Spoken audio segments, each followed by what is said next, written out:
नमस्कार दोस्तों, मैं सुरेश कुमार। दोस्तों, आज की जो वीडियो है वो शिक्षा मनोविज्ञान के चैप्टर बुद्धि से संबंधित है।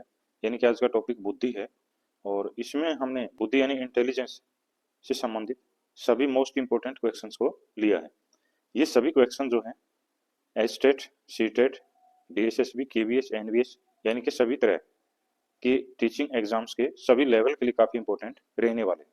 तो चलिए वीडियो को शुरू करते हैं। लेकिन वीडियो से पहले आप सभी से एक रिक्वेस्ट है कि वीडियो को कम से कम लाइक जरूर करें और लास्ट तक जरूर देखें। तो आज का पहला प्रश्न है, बुद्धि के समूह कारक का सिद्धांत के प्रणेता है। यानी कि जो बुद्धि का समूह कारक है वो किसकी देन है? तो इसमें हमारा जो राइट ऑप्शन होगा वो होगा बी, थरस्टन। प्रश्न नंबर 2 है, निम्न में से कौन सा कथन सत्य है? यानी कि लड़के अधिक बुद्धिमान होते हैं, लड़कियां अधिक बुद्धिमान होती हैं, बुद्धि का लिंग के साथ संबंध नहीं है, सामान्य लड़के लड़कियों से अधिक बुद्धिमान होते हैं। तो इनमें कौन सा कथन जो है वो सत्य माना जाता है? तो इसमें हमारा राइट ऑप्शन होगा सी, यानी कि बुद्धि का लिंग के साथ कोई संबंध नहीं है। प्रश्न नंबर 3 है, बच्चे की बुद्धि लब्धि 90 से 110 के बीच है तो वह किस श्रेणी में आएगा? यानी कि अगर बच्चे की जो आईक्यू लेवल है वो 90 से 110 के बीच में है तो वो सामान्य बुद्धि होगी या प्रखर बुद्धि या उत्कृष्ट या प्रतिभाशाली।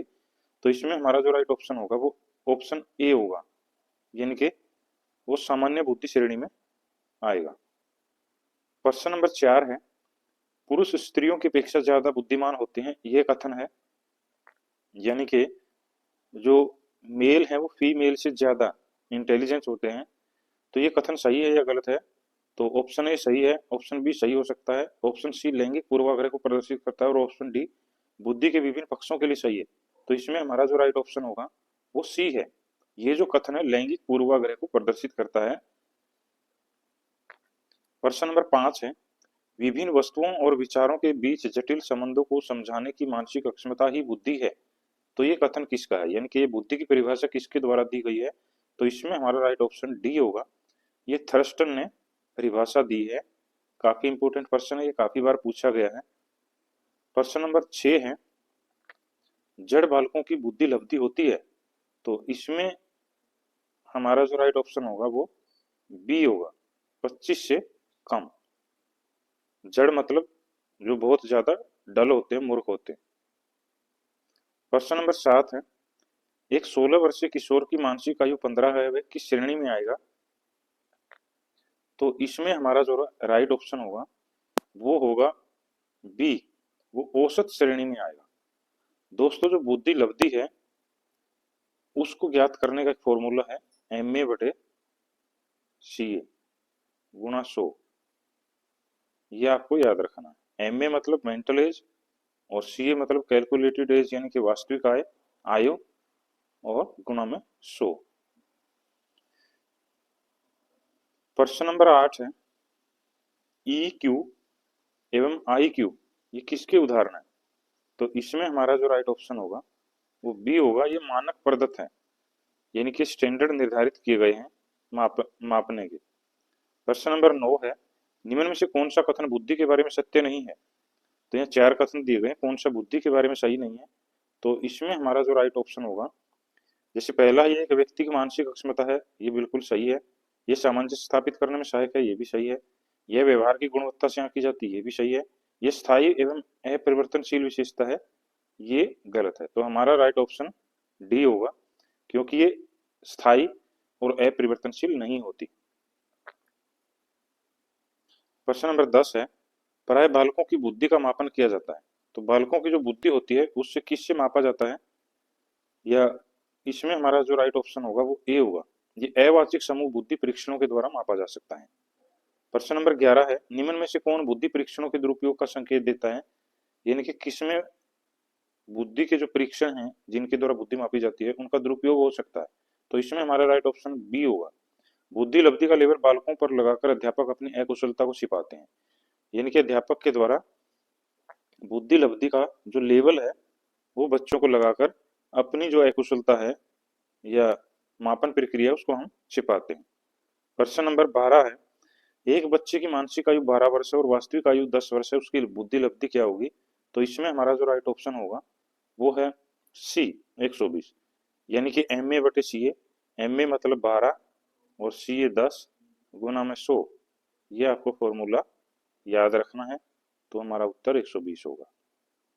प्रश्न नंबर 13 है, एक 11 वर्षीय बालक जिसकी मानसिक आयु 10 वर्ष है वो किस श्रेणी में आएगा? तो वो किस श्रेणी में शामिल होगा? तो इसमें हमारा राइट ऑप्शन डी होगा, वो औसत बुद्धि में शामिल माना जाएगा। प्रश्न नंबर 14 है, 0 से 25 बुद्धि लब्धि को क्या कहा जाता है? तो इसमें हमारा राइट ऑप्शन बी होगा, जड़ बालक इनको कहा जाता है।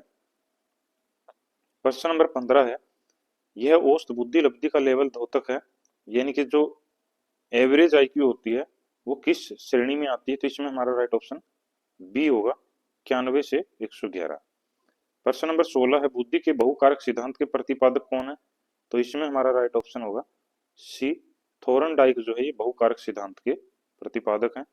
प्रश्न नंबर 17 है, थोरनडाइक का बुद्धि संबंधी सिद्धांत कौन सा है? तो इसमें हमारा राइट ऑप्शन अभी हमने पढ़ा था, ऑप्शन सी, बहुतत्व सिद्धांत। प्रश्न नंबर 18 है, अशाब्दिक बुद्धि परीक्षणों का प्रयोग किया जा सकता है। जो अशाब्दिक बुद्धि परीक्षण है उनका प्रयोग किसके लिए किया जा सकता है? तो इसमें हमारा राइट ऑप्शन बी होगा, ये अशिक्षित व्यक्तियों की बुद्धि मापन में प्रयोग हो सकते हैं। प्रश्न नंबर 19 है, बुद्धिमत्ता का संबंध किससे है? तो बुद्धिमत्ता का जो संबंध है ऑप्शन डी, यानी कि केंद्रीय चिंतन, बहुआयामी चिंतन, सृजनात्मकता, उपरोक्त सभी से है। प्रश्न नंबर 20 है, विशिष्ट बालक का संबंध होता है। तो विशिष्ट बालक किसको माना जाता है? ऑप्शन ए, बुद्धि से विशिष्ट बालक का संबंध होता है, यानी कि जिनका बुद्धि लेवल या आईक्यू लेवल ज्यादा होता है उनको विशिष्ट श्रेणी में शामिल किया जाता है। प्रश्न नंबर 21 है, एक शिक्षिका अपने शिक्षार्थियों की विभिन्न अधिगम श्रेणियों शैलियों को संतुष्टित करने के लिए वैविध्यपूर्ण कार्यों का उपयोग करती है, तो वह किससे प्रभावित हो सकती है? इसमें हमारा राइट ऑप्शन होगा बी, वो गार्डनर के बहुबुद्धि सिद्धांत से प्रेरित हो सकती है। प्रश्न नंबर 22 है, बहुबुद्धि सिद्धांत के अनुसार सभी प्रकार के पशुओं, खनिजों, पेड़ पौधों को पहचानने और वर्गीकृत करने की योग्यता कहलाती है। तो इसको कौन सी बुद्धि कहा जाता है बहुबुद्धि सिद्धांत के अनुसार? तो इसमें हमारा राइट ऑप्शन बी होगा, ये प्राकृतिक बुद्धि होती है जिसमें हम नेचुरल चीजों को पहचानते हैं। प्रश्न नंबर 23 है, अधिकांश व्यक्तियों की बुद्धि औसत होती है, बहुत कम लोग प्रतिभा संपन्न होते हैं और बहुत कम व्यक्ति मंद बुद्धि के होते हैं, ये कथन बुद्धि के प्रतिस्थापित सिद्धांतों पर आधारित है। तो ये कौन से सिद्धांत पर आधारित है? तो इसमें हमारा राइट ऑप्शन बी होगा, ये बुद्धि के वितरण सिद्धांत पर आधारित है। प्रश्न नंबर 24 है,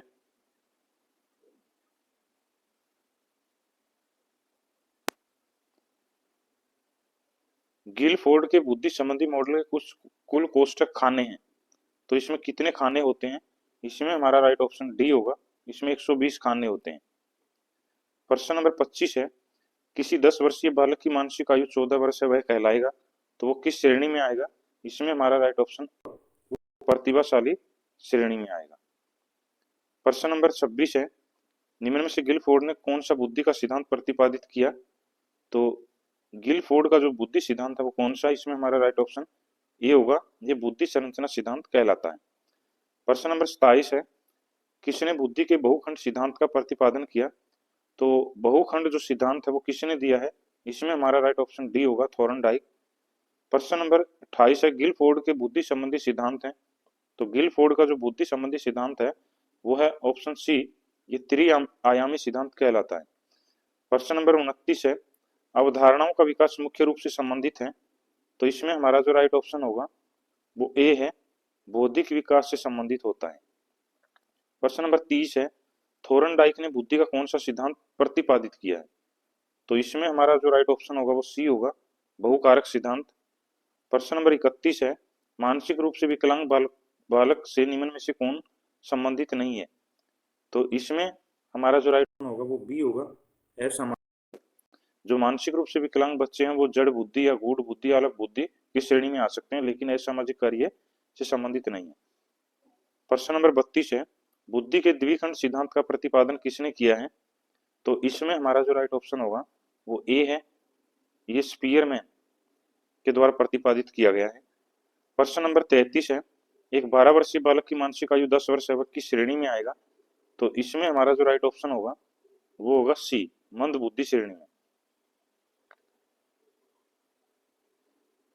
प्रश्न नंबर 34 है, गिलफोर्ड के बुद्धि संबंधी मॉडल निम्न में से कौन सा आयाम नहीं है? तो इसमें जो गिलफोर्ड का बुद्धि मॉडल है उसमें कौन सा आयाम शामिल नहीं किया गया, तो इसमें हमारा राइट ऑप्शन बी होगा, अंतर वस्तु नहीं है, विषय वस्तु है, क्रिया उत्पादन उसमें शामिल है। प्रश्न नंबर 35 है, निम्न में से किसका निश्चय केवल आनुवंशिकता के अनुसार आधार पर होता है, तो इसमें हमारा जो राइट ऑप्शन होगा वो होगा बी, लिंग के आधार पर। प्रश्न नंबर 36 है, एक बालक जिसकी बुद्धि लब्धि 105 है तो वो किस श्रेणी में आएगा इसमें से, तो इसमें हमारा राइट ऑप्शन सी होगा, सामान्य से अधिक बुद्धि। प्रश्न नंबर 37 है, संवेगों पर नियंत्रण पाने के लिए बालकों को अभ्यास कराना चाहिए, तो किसका अभ्यास करना चाहिए, इसमें हमारा राइट ऑप्शन सी होगा, आत्म नियंत्रण का अभ्यास होना चाहिए। प्रश्न नंबर 38 है, बुद्धि लब्धि यानी कि जो बुद्धि लब्धि को ज्ञात करने का जो फॉर्मूला है वो हमें कंप्लीट करना है, तो इसमें हमारा जो राइट ऑप्शन होगा वो होगा बी, यानी कि एम ए बटे सी आपको याद रखना है, मेंटल एज बटे कैलकुलेटेड एज गुना 100। प्रश्न नंबर 39 है, सामान्य बालक का बुद्धि लब्धि स्तर क्या होता है, जो सामान्य बच्चा होता है उसका आईक्यू लेवल, तो इसमें हमारा राइट ऑप्शन सी होगा, 91 से 110 के बीच में होता है। प्रश्न नंबर 40 है, बुद्धि लब्धि मापन के जन्मदाता है, तो इसके जन्मदाता कौन है, इसमें हमारा राइट ऑप्शन बी होगा, बी ने जो है इनको बुद्धि लब्धि या आईक्यू लेवल मापने का जन्मदाता माना जाता है। प्रश्न नंबर 41 है, जड़ बुद्धि वाले बालक की बुद्धि लब्धि कितनी होती है, तो इसमें हमारा जो राइट ऑप्शन होगा वो डी होगा, 70 से कम। प्रश्न नंबर 42 है, दोस्तों आपसे एक रिक्वेस्ट है कि आप वीडियो को लाइक जरूर करें और इसी तरह के शानदार टॉपिक वाइज प्रश्न पाने के लिए आप हमारी चैनल को सब्सक्राइब करें। प्रश्न नंबर 42 है, आप देखते हैं कि छात्र बुद्धिमान है, आप यानी कि अगर कोई बच्चा बुद्धिमान है तो आप क्या करेंगे, ऑप्शन उसके साथ संतुष्ट रहेंगे, उसे अतिरिक्त गृह कार्य नहीं देंगे, वह जैसे अधिक प्रगति कर सके उस तरह से अनुप्रेरित करेंगे, या डी उसके अभिभावक को सूचित करेंगे कि वह बुद्धिमान है, तो इसमें हमारा जो राइट ऑप्शन होगा वो ऑप्शन सी होगा, वह जैसे अधिक प्रगति कर सके उसी तरह से उसको अनुप्रेरित करेंगे।